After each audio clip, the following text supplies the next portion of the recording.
Hey guys, Tomboy601, and today we're talking all about Icebreaker coins, the new event currency that was added to World of Warships Legends.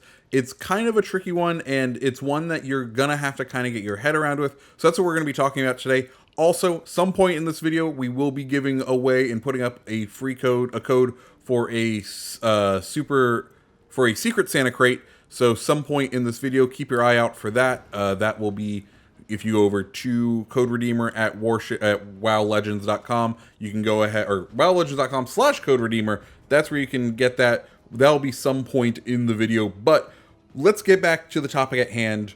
Icebreaker coins. Background footage is some gameplay with the Udachi.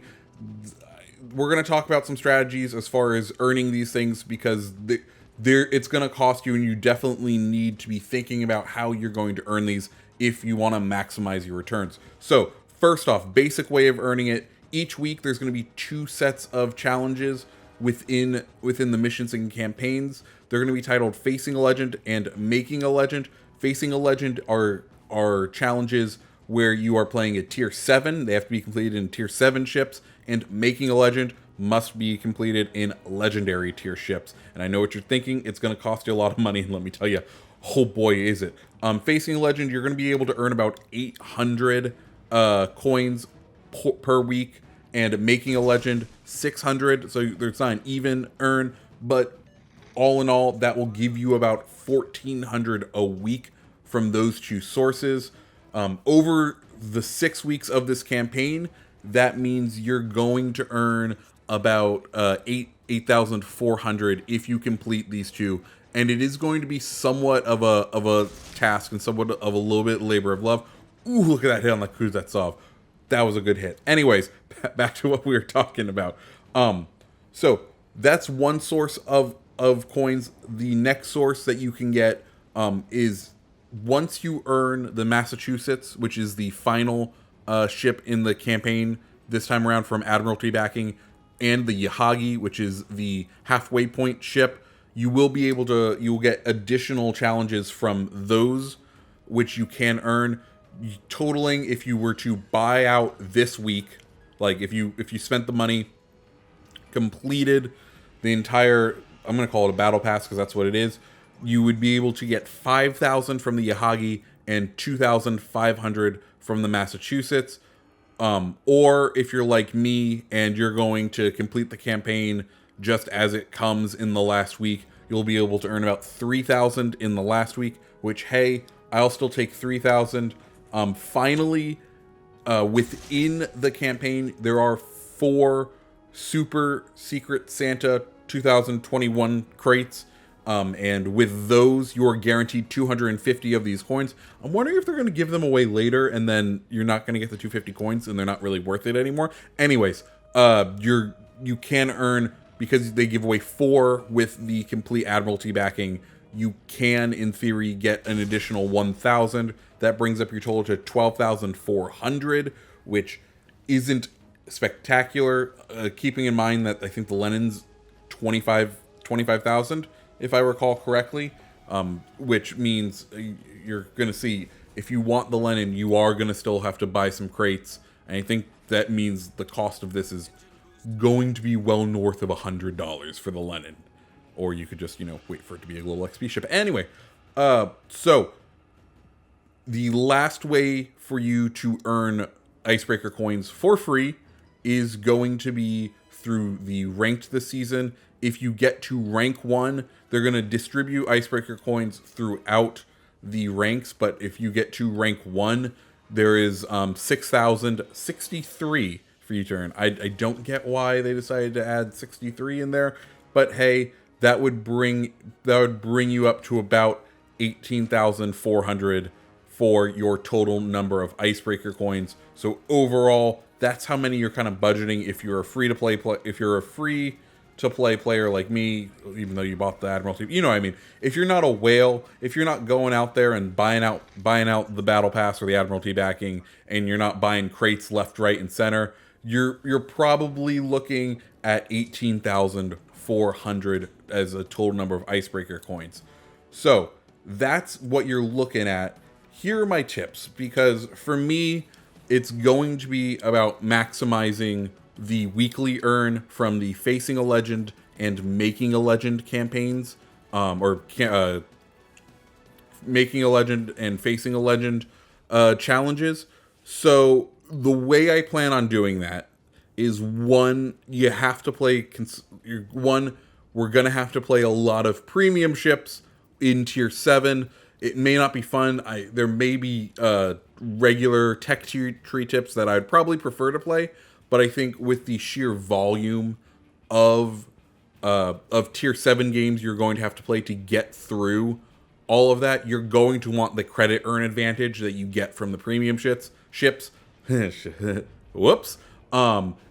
You're going to want that credit earn advantage because you are playing so many of them, and once you get to legendary, oh boy, are you going to need those extra credits, because the legendary tier might bankrupt you. Like, they did adjust servicing costs for this update, but still, there are going to be a lot of legendary ships out there, and the way this event is structured, you can also rent those legendary ships for only 1,500 of the Icebreaker coins. So that means you may have some very inexperienced teammates in some very powerful ships, which means they may just decide to back up or not play ships correctly, which means you might play great games, but because of the servicing cost of the ship, you might be out the money. So I think it's going to be very important for the early in the week to play the Making a Legend tier, or Facing a Legend. I think it's going to be very important to play the tier 7 Facing a Legend with your premiums. Hopefully you have of premium time saved up. Use that. Maybe use credit boosters too. Like, you want to kind of farm the tier 7, which sounds crazy. Farm tier 7 for the ability to make money, so that you can sustain yourself later in the week in the Making a Legend tier, because this is gonna be an expensive credits update. Like, that's if you want to get the most out of it. And you may not. It may be up to you to go in and look at what the rewards are and say, you know what?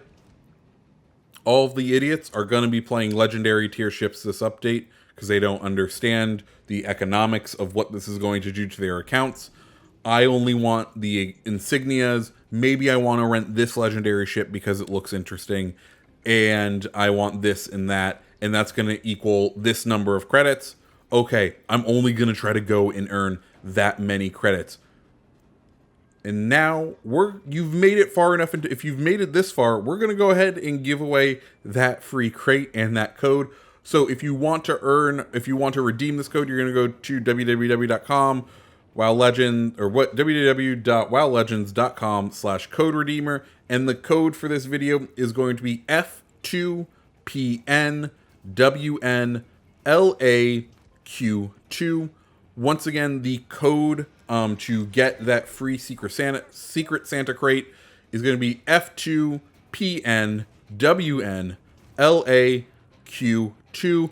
And that, hey, guess what? That gets you a free Secret Santa crate, and hopefully you enjoy it. Who knows? You might get a premium. I think those have a premium in them. And hey, good luck. Who knows? If you get a premium, I want to know down in the comments, okay? Please and thank you. Let me know how bad my luck is, because I got some camos out of it. I want to see what you get. Ooh, that it was Alaska that just got blasted by that John Bart. Anyways, going back to this update. This game, I hope you've seen, we've kind of played it very, very cautiously. The big thing that you have to be worried about in this game is going to be the radar. If you're playing a destroyer, the biggest thing is going to be the radar cruisers. I kind of recommend. I can't believe I'm saying I'm kind of recommending playing the Japanese ships for their concealment, because this game is the tier 7 / legendary mixes where you have more legendaries than you do have anything else. They're probably going to have at least a couple of Alaskas on their teams. The Alaskas have an 11-kilometer radar. So the biggest thing is going to be not to be spotted. And your best chance on that is going to be the Japanese destroyers, because even in the other destroyers, I love the Fletcher. I was playing the Fletcher earlier, and I just kept on getting wrecked because for the Fletcher, the idea is if you get spotted, you pop the smoke and you have 3 minutes in the smoke. Well, guess what? With an 11-kilometer radar, you're not safe in the smoke. So the idea of the torpedo boats like the Udachi is you don't get spotted. You never really deploy your smoke unless you're in real big trouble. And because of that, the captains of the Alaskas and the other radar cruisers never know where you really are. Once you pop smoke, like, even though you're not spotted, you are still sticking out a road flare and saying, hey, look at me over here. Guess what? I'm hiding in here. And a competent cruiser player that has radar is going to fire their radar, and you're just going to get blown up, and it's not going to be a good game for you. That's been my biggest learning and earning from this play so far, is playing. You just have to play where you just don't get spotted. Those concealment builds are really important, because on the flip side, a cruiser and a battleship player knows they're being spotted, but they don't know how far they're being spotted away from. Like, they have an idea, but a lot of times it's not within the cruiser's radar. And that cruiser player doesn't want to waste that radar, right? It's a consumable that they have 1, maybe 2 charges of, that takes a long time to come back. So making sure that you don't give them idea of where you are, but just that you are in the area and that you're sending those torps, it may protect you overall from being snuffed out with radar. That's been my learning with the premium tiers for tier 7. That's been my main thing. I've mainly been flipping between the Udachi and the Odin.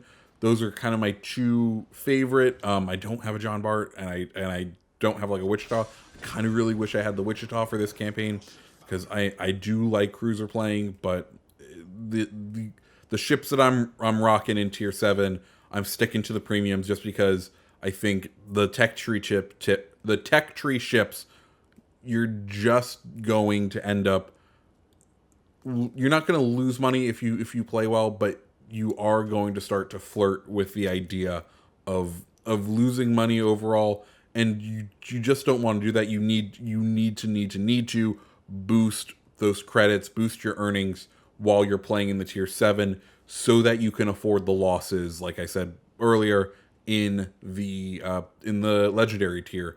And that's the thing. Also, can we talk about it? Why can't I get the weekly Havoc missions to also cover the legendary? Because that's the other thing. The other reason I'm really playing tier 7 first is to make sure I'm doing the weekly things for the campaign really first.